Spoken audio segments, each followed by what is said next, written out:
ईश्वरे गहं आदिवं कीर्तनादं ऋषभस्वामिनं कमले धरणेन्द्रे च सोचितं कर्म कुर्वति प्रभुस्तुल्यमनोमुक्ति पार्श्वनाथ श्रीस्तु कृतापराधेऽपि जने कृपामन्थरतारयो ईषद्बाष्पार्द्रयोर्भद्रौ श्रीवीरजिननेश्वरौ ज्ञान ध्यान प्रियादिकार्यकुशल प्रद्युम्न जेता गुरु आन्तरलोचन मेकमस्ति सुतरां प्रोद्भासितं यस्य ओंकारेण सुसेवितोऽपि सततम् ओंकार सेवा पर सोयं सौम्यमन सदा विजयते श्री सिद्धेश्वरेश्वर सोयं सौम्यमन सदा विजयते श्री भद्रसूरीश्वर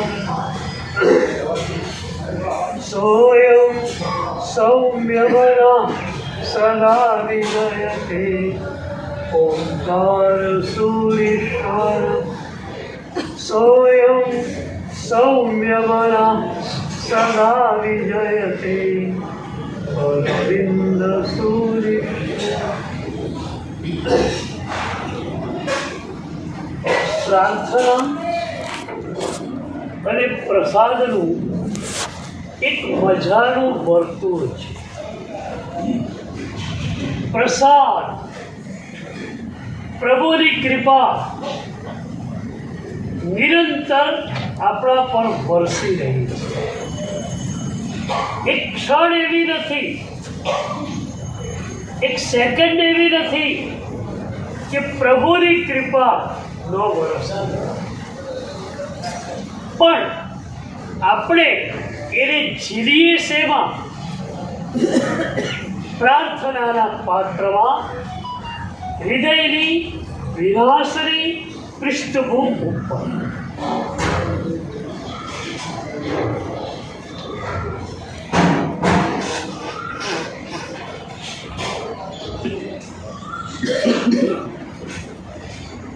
આ જ સંદર્ભમાં આપણી સાધનાનું કમ્પોઝિશન આવ્યું 99% ગ્રેસ 1% એફર્ટ.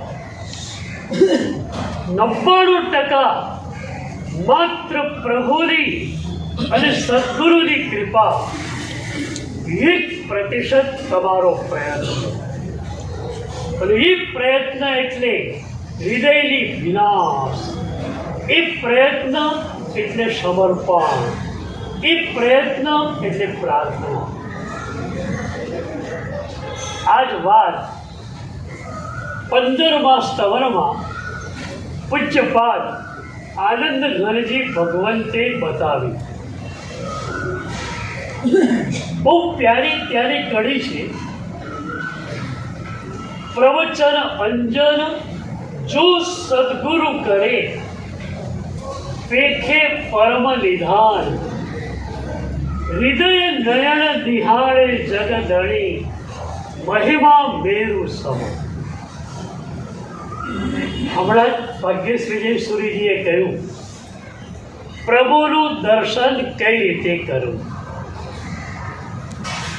આનંદ ઘનજી ભગવંત કહે છે, જે ક્ષણે સદગુરુ શક્તિપાત કરે, એ જ ક્ષણે ઓન ધેટ વેરી મોમેન્ટ તમે પ્રભુનું દર્શન કરી શકો છો. હૃદય નયન નિહાળે જગત. સદગુરુ પ્રવચન અંજન આંજે છે તમારા ત્રીજા નેત્રને ખોલી આપે છે. આપણા બે આંખની વચ્ચે આજ્ઞા ચક્ર છે, એને ત્રીજું નેત્ર કહેવામાં આવે છે. સદગુરુ એ ત્રીજું નેત્ર આપણું ખોલી આપે છે. પણ બહુ મજાની એક કડીની પહેલી ચરણની વાત છે. પહેલા ચરણમાં કહ્યું પ્રવચન અંજન જો સદગુરુ. જો સદગુરુ પ્રવચન અંજન તમારા હૃદયમાં આંજીને તો એ જ ક્ષણે તમે પ્રભુને જોવા લાગો. પણ જો શબ્દ કેમ આવ્યો? હું ઘણીવાર મારા પ્રવચનોમાં પૂછું, સદગુરુ કરુણામય સદગુરુ કન્ડિશનલી શરતી ખોલી શકે? પ્રવચન અંજન જો સદગુરુ કરી કદાચ હું કરું તો તને પ્રભુનું દર્શન થાય. વાય? સદગુરુએ અનકન્ડિશનલી વરસી જવું જોઈએ. શા માટે જો શબ્દ આવ્યો? એ જો શબ્દ લાગે છે સદગુરુ સાથે જોડાયેલો. પ્રવચન અંજન જો સદગુરુ કરે, પણ હકીકતમાં એ ઉછળીને તમારી તરફ આવે છે. સદગુરુ તૈયાર છે શક્તિપાત કરવા માટે, તમે તૈયાર નથી. એટલે સદગુરુ ડ્યુઅલ એક્શન કરે છે, બેવડું કાર્ય. પહેલા તમને તૈયાર કરવાના શક્તિપાત ઝીલવા માટે. જે ક્ષણે તમે તૈયાર થયા એ જ ક્ષણે શક્તિપાત. શક્તિપાત કરતા 1 સેકન્ડ લાગ્યો,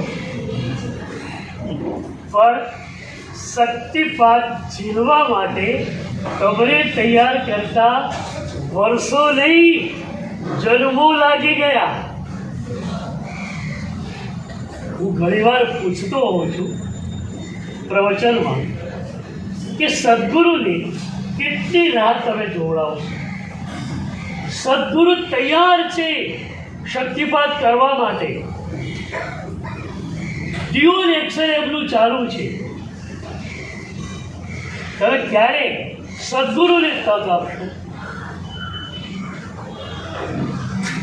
આપણી પરંપરામાં એક બહુ પ્યારી ઘટના આવે છે. એક સદગુરુ પ્રભુ આજ્ઞાને ચુસ્ત રીતે સમર્પિત. યાદ રાખો, સદગુરુમાં જે શક્તિ આવે છે એ પ્રભુ પાસેથી આવે છે. હું ઘણીવાર કહેતો હોઉં છું, હું જો એમ માનું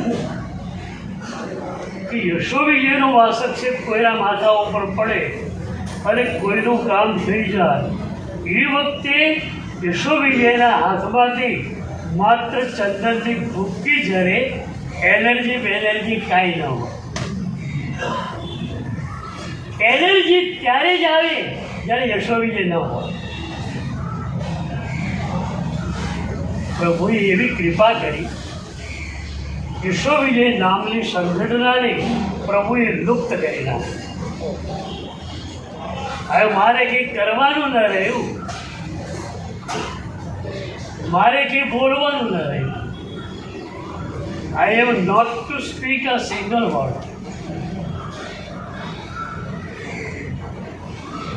સદગુરુની પાસે શક્તિ આવે છે પ્રભુથી, પ્રભુની આજ્ઞાના પાલન.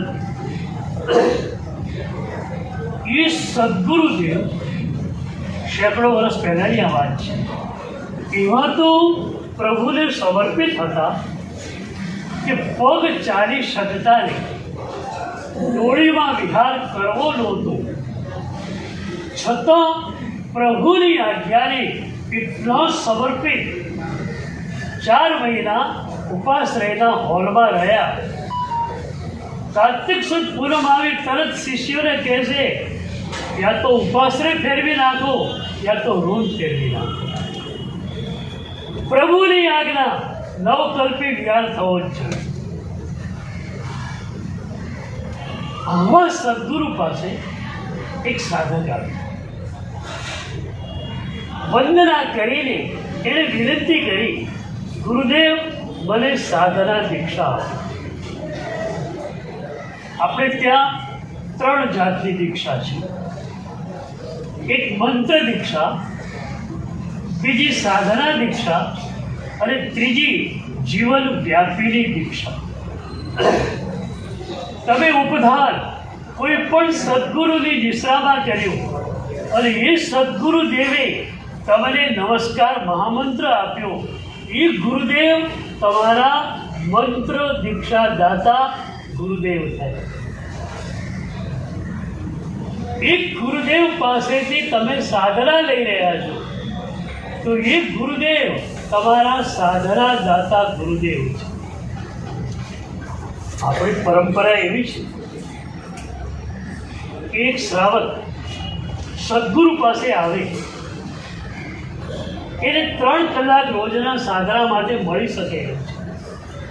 એ 3 કલાકમાં એણે શું સાધના કરવી એના માટે એ સદગુરુને પૂછે.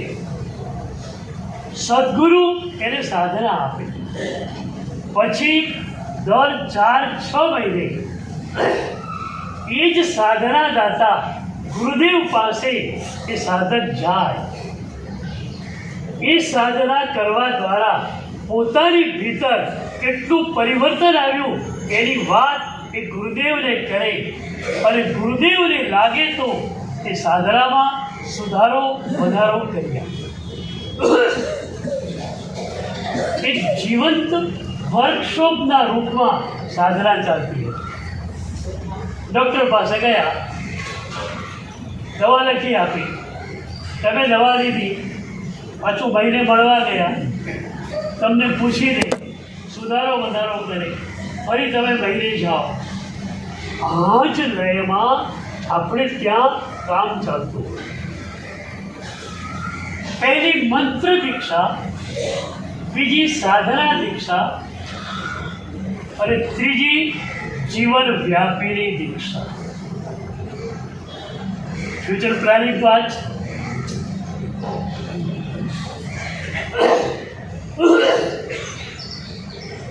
અમે લોકો રોજ સવારે ઉઠીએ ત્યારે સૌથી પહેલાં આ રજો હરણને મસ્તકે લગાવીએ. એ વખતે અમારી આંખો આંસુથી ઉભરાઈ આવે અને અમારી આંખના આંસુ પ્રભુને કહેતા હોય કે પ્રભુ, મારી કોઈ સજ્જતા નહીં, મારી કોઈ પાત્રતા નહીં, મારી કોઈ હેસિયત નહીં, અને તારું અપૂર્વ વરદાન મને મળી ગયું. તમે પૂજા કરવા જાઓ, કપાળમાં તિલક કરવાનું છે, એ વખતે તમારી આંખો ભીરી ભીરી બની જાય. પ્રભુ, તે કેવી કૃપા કરી, તારું શાસન મને આપી દીધું. પ્રભુએ એમ ન કહ્યું કે જે દીક્ષા લે, સંસારને છોડી દે, એને મારા ધર્મ સંઘમાં સ્થાન આપો. હવે જેને સંસારમાં રહેવું છે એ માણસને મારા ધર્મ સંઘમાં સ્થાન કેમ આપવું એમ પ્રભુએ નથી કહ્યું. પ્રભુએ કહ્યું, જો તારી દૃષ્ટિ મારા તરફ છે, તારી દૃષ્ટિ મારી આજ્ઞા તરફ છે, તો તું શ્રાવક હોય યા શ્રાવિકા હોય, મારા ધર્મ સંઘમાં તને હું સ્થાન આપું. એ કપાળમાં તિલક કરતા તમારી આંખોમાંથી આંસુ વહ્યા. પેલો સાધક ગુરુને વિનંતી કરે છે મને સાધના દીક્ષા આપો. ગુરુએ એને કહ્યું કે આવશ્યક કાર્યો બધા તારે કરવાના. સવારે સામાયિક પ્રતિક્રમણ, પ્રભુનું દર્શન, ગુરુવંદન, નૌકારસી, મધ્યાહ્નની પૂજા, બપોરે પણ એક બે સામાયિક. એ સિવાયનું જેટલું સમય તને મળે એ સમયમાં મોર પીછળની સાવરણી લઈ તારે ઉપાશ્રયને સાફ કર્યા કરવા. તહંતી ગુરુદેવ, ગુરુ આપે છે સાધના, બરોબર. હું ઘણીવાર પૂછતો કે અમે આપીએ એ તમે લો કે તમને જોઈએ તે અમારે આપવાનું.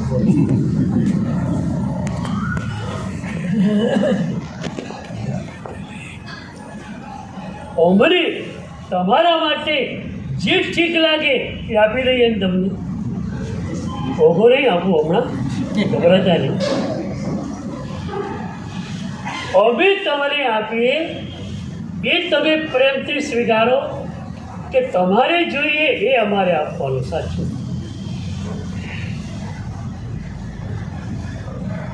વાસક્ષેપ લેવા આવો, અમે તમને વાસક્ષેપ આપીએ એ વખતે અમે શું આશીર્વાદ આપીએ? મિથ્યા રગ પારગા હો, તો સંસારને પેરે પાર પહોંચી જાય. તમારે એ જ આશીર્વાદ જોઈતો હોય નહીં. પેલો સાધક મોર પીછળની સાવરણી લઈ 5, 7, 8 કલાક ઉપાશ્રયને સાફ કરે છે. મોટો ઉપાશ્રય હતો.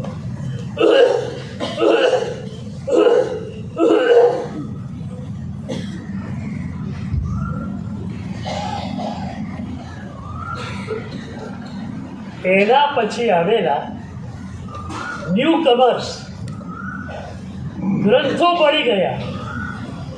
ગુરુએ એમને ગ્રંથો ભણાવ્યા અને એક પણ ગ્રંથ ગુરુએ ભણાવ્યો નહીં.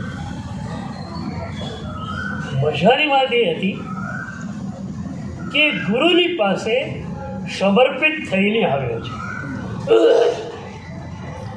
નથી એની પાસે બુદ્ધિ, નથી અહંકાર. બુદ્ધિ અને અહંકાર હોય તો ગરબડ કરી નાખે. મારા પછી પેલો આવ્યો, એને સાહેબે 5 ગ્રંથો ભણાવી નાખ્યા અને મને ડબુરા ઢ જેવું રાખી.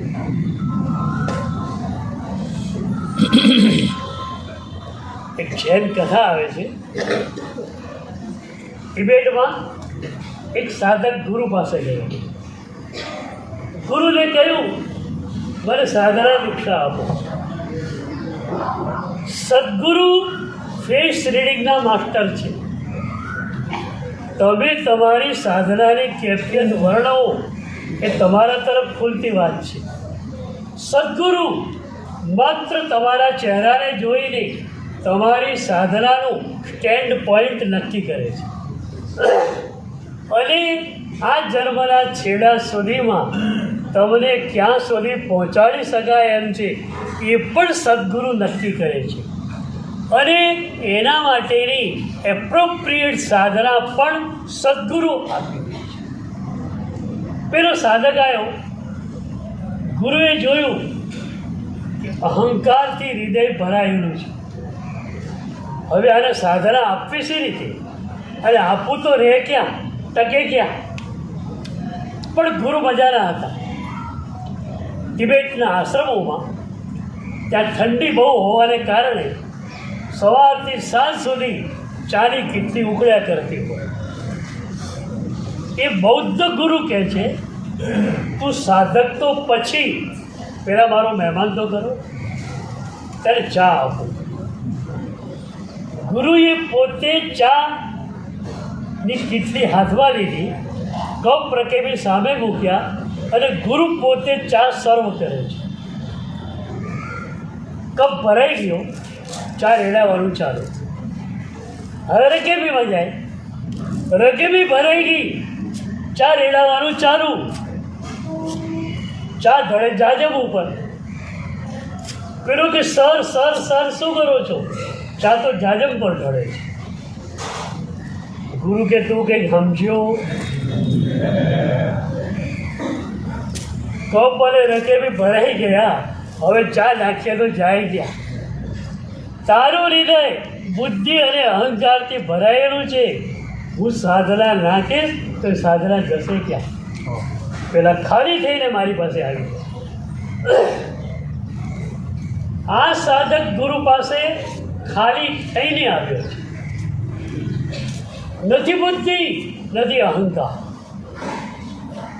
એક સાધક ગુરુના આશ્રમે ગયેલો, દરવાજો બંધ આશ્રમનો. પેલા ટકોરા માર્યા. ગુરુએ અંદરથી પૂછ્યું, કોણ છે? પેલો કે સાહેબ એ તો હું છું. જણાને એમ હોય કે હું ખાલી હું બોલું એટલે અવાજ પરથી ગુરુ મને ઓળખી જશે. એટલે એણે કહ્યું, સાહેબ એ તો હું છું. ગુરુએ કહ્યું, હું મૂકીને આવ, હવે બારણું ખુલ્લું છે.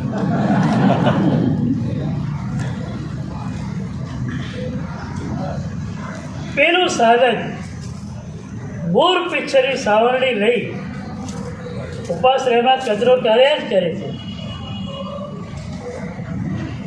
જય વીરાય સૂત્રમાં આપણે બે પ્રાર્થના કરી. છેલ્લે સુહ ગુરુ જોગો તબ વયણ સેવણા. ત્યારે તમને એક સવાલ થયો કે પ્રભુની પાસે સદગુરુ નથી માગતા આપણે. સુહ ગુરુ ના કહ્યું, સુહ ગુરુ જોગો કહ્યું. પ્રભુની પાસે સદગુરુ નહીં માગ્યા, સદગુરુ યોગ, સદગુરુ સમર્પણ માગ્યું કે પ્રભુ તું મને સદગુરુના ચરણોમાં સમર્પિત કરી દે. કેમ સદગુરુ કેમ નહીં માગ્યા? સદગુરુ કેમ નહીં માગ્યા? બહુ જ મનોવૈજ્ઞાનિક લયની આ પ્રાર્થના છે. અતીતની આપણી યાત્રામાં કેટલાય સદગુરુઓ આપણને મળ્યા. હેમચંદ્રાચાર્ય જેવા, હરિભદ્રાચાર્ય જેવા સદગુરુઓ આપણને મળ્યા. પણ આપણે એમના ચરણોમાં સમર્પિત ન થયા તો એવા સદગુરુઓ પણ આપણા ઉપર કોઈ જ કામ કરી શક્યા નહીં. બે વાત તમને આજે કહું જે હરિભદ્રેશ્વરી મહારાજે ચોથા પંચસૂત્રમાં કહી છે. તેમણે કહ્યું, આયો ગુરુ બહુમાણો. સદગુરુ પ્રત્યે સમર્પણ આવી ગયું, મોક્ષ આ રહ્યો. સદગુરુ કહી દે, બેટા તું સમર્પિત થઈ ગયો, લે તને મોક્ષ આપી દો. અને તમે સદગુરુને સમર્પિત નથી થયા તો ગંભીર તેવા સમર્થ સદગુરુ હોય એમના હાથ બંધાયેલા છે. they can't do anything absolutely. એ સદગુરુ પણ કશું જ કરી શકતા નથી. અને એટલે પ્રભુની પાસે આપણે સદગુરુ નથી માગતા, સદગુરુ સમર્પણ માગીએ છીએ. પ્રભુને આપણે કહીએ છીએ આંખમાં આંસુની સાથે કે પ્રભુ સદગુરુ આપીને તું છૂટી જઈ શકતો નથી. એ સદગુરુના ચરણોમાં મને સમર્પિત કરી દે. બોલો, વર્ષોથી આ પ્રાર્થના કરો છો, ક્યારેય આંખમાં આંસુ સાથે પ્રભુને ફરિયાદ કરી કે પ્રભુ આટલા વર્ષોથી તને કહું છું કે મને સદગુરુના ચરણોમાં સમર્પિત કરી દે અને તું મને સમર્પિત નથી કરતો. પ્રભુ કેમ મારા ઉપર તું કૃપા નથી કરતો? કહ્યું પ્રભુને કોઈ વાત? જય વીરાય બોલવાની ચીજ છે, વિધિમાં આવે છે. ચલો, જય વીરાય તો પ્રાકૃતમાં છે. તમે ગુજરાતીમાં બોલો એમાં શું થાય પ્રાર્થનામાં? ભવો ભવ તુમ ચરણોની સેવા, હું તો માગું છું દેવાથી દેવા. સામું જુઓ અને સેવક જાણી, એવી ઉદય રત્નની વાત તમારે કઈ લાગે વળે? સાવું જુઓ ને સેવક સા. પ્રભુ હું સેવક છું એ જાણી મારી સામે જુઓ. ભગવાનની દૃષ્ટિ અને તમારી દૃષ્ટિ એ બેનું પૂરેપૂરું મિલન ન થાય ત્યાં સુધી તમે દેરાસરમાંથી બહાર ન આવો. નક્કી નહીં. સદગુરુ તૈયાર છે પ્રભુનું દર્શન કરાવવા માટે. મારો એક લોગો છે, હી ઇઝ એવર રેડી. પ્રભુ હંમેશ માટે તૈયાર. We are also ready. But are you ready? હા સાહેબ, વ્યાખ્યાન હમણાં 1.5 કલાક હમણાં તો વાંધો નહીં. હોમવર્ક કેટલું? મેં ગઈકાલે કહ્યું હતું કે અમને લોકોને ખરેખર બોલવાની મજા ક્યારે આવે? કોઈ પણ સંગીતકાર હોય, દિગ્ગજ સંગીતકાર, એ ગાય ક્યારે? રિધમ પ્લેબેક બરોબર હોય ત્યારે. એ તબલાની સંગત ન હોય તો ગાવાની મજા ન આવે. મેં ગઈકાલે કહેલું આજે પણ કહું કે મારે દુષ્કાની પ્લેબેક પર પ્રવચન આપવું છે. આખું ઓડિટોરિયમ હિપકા લેતું. ગુરુદેવ ગુરુદેવ ગુરુદેવ, આટલા વર્ષો થયા, આટલા પ્રાચીન શ્રેષ્ઠ ભગવાન દર્શન કરીએ અને દર્શન ખરેખર થયું નથી. ગુરુદેવ ક્યારે દર્શન થશે? આખું ઓડિટોરિયમ હિપકા લેતું હોય, દુષ્કા ભરતું હોય અને પ્રભુની વાતો હું કરતો હોઉં, મને બી મજા આવે.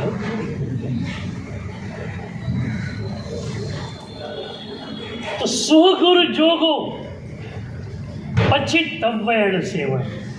પછી તમારી કોઈ જ સાધના નહીં. તવયણ સેવણા ગુરુ કે તે સાધના. પેલાએ મોર પીછની સાવરણી પકડી. કેમ? એના માટે એ તવયણ સેવણા હતી. 12 વર્ષ થયા સાવરણી પકડીને ઉપાશ્રયને વાળતા. 12 વર્ષ થયા. તમે હો તો શું થાય? સાચું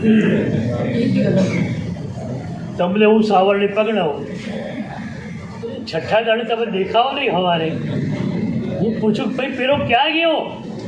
કિલ્લાવાળો. અરે સાહેબ એ તો રહેતો હશે કંઈ, એ સાધના દીક્ષા લેવા આવેલો. તમે સાવરણી પકડાવી, નાસી ગયો, એ તો ભાગી ગયો. 12 વર્ષ સાવરણી સાથે એક જ વાત હતી, તવયણ સેવણા. સદગુરુ જે કહે છે એમના વચનનું મારે પાલન કરવું. કઈ સાધના આપવી સદગુરુ નક્કી કરે. તમે કઈ રીતે નક્કી કરો? How can you decide? How can you જજ? સદગુરુ નક્કી કરે. સાધના સદગુરુ દત્ત જ હોય. તમારે તેનું ફોલોઅપ થવાનું છે. 12 વર્ષ પહેલાંને થયા. ગુરુને બધો ખ્યાલ છે. પાછો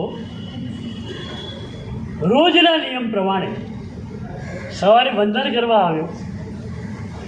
ગુરુએ એને પૂછ્યું, બેટા કેટલા સમયથી તું ઉપાશ્રયમાં આવ્યો?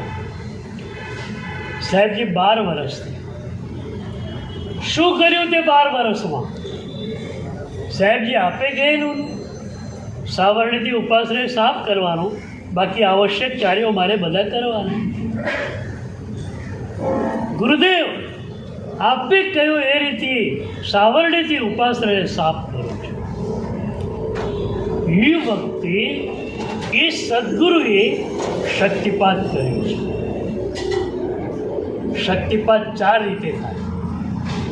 ગુરુ શબ્દ દ્વારા પણ શક્તિપાત કરે, આંખ દ્વારા પણ શક્તિપાત કરે, હાથ દ્વારા પણ શક્તિપાત. વાસક્ષેપ એ પણ શક્તિપાત જ છે. અને પોતાની બોડીની ઉર્જા દ્વારા, ઓરા દ્વારા પણ સદગુરુ શક્તિપાત કરે. તો એ વખતે સદગુરુએ શબ્દ શક્તિપાત કર્યો કે જ્યાં તારો બધો કચરો નીકળી ગયો. 12 વર્ષે નહીં, 1200 વર્ષે નહીં, 1200 જન્મે પણ જે રાગદ્વેષનો કચરો ઓછો ન થાય એ કચરાને ગુરુદેવે એક શક્તિપાત દ્વારા ઓછો કરી નાખ્યો. શક્તિપાત દ્વારા ગુરુ તમારા ભીતરના કચરાને હટાવે. શક્તિપાત દ્વારા ગુરુ પ્રભુનું દર્શન તમને કરાવે. હૃદય નયન નિહાળે જગદળ.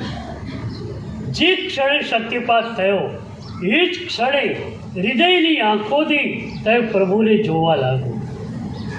આ આંખો તો પ્રભુને જોઈ શકે એમ નથી. ભીતરની આંખો ખુલી જાય અને ભીતરની આંખોથી તમે પ્રભુને જોવા લાગો. પણ ક્યારે?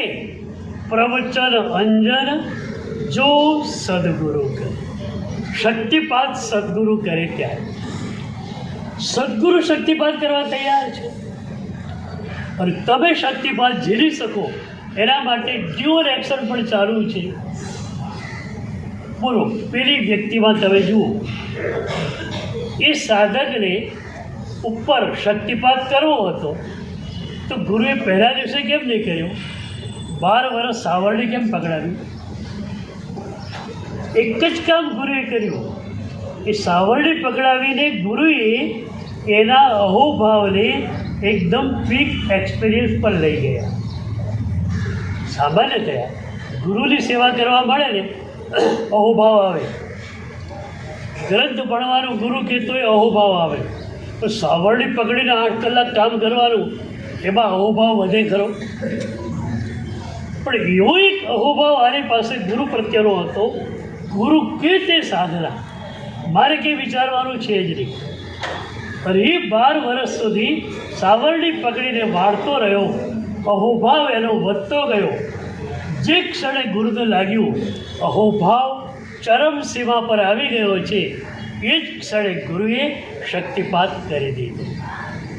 તો પ્રાર્થના અને પ્રસાદ, એક પ્રસાદ, હૃદયની ભીનાશ, એક તીવ્ર અહોભાવ આપણી પાસે આવી જાય, આપણે પ્રભુનું દર્શન કરી શકીએ અને આપણો જન્મ સફળ થાય છે.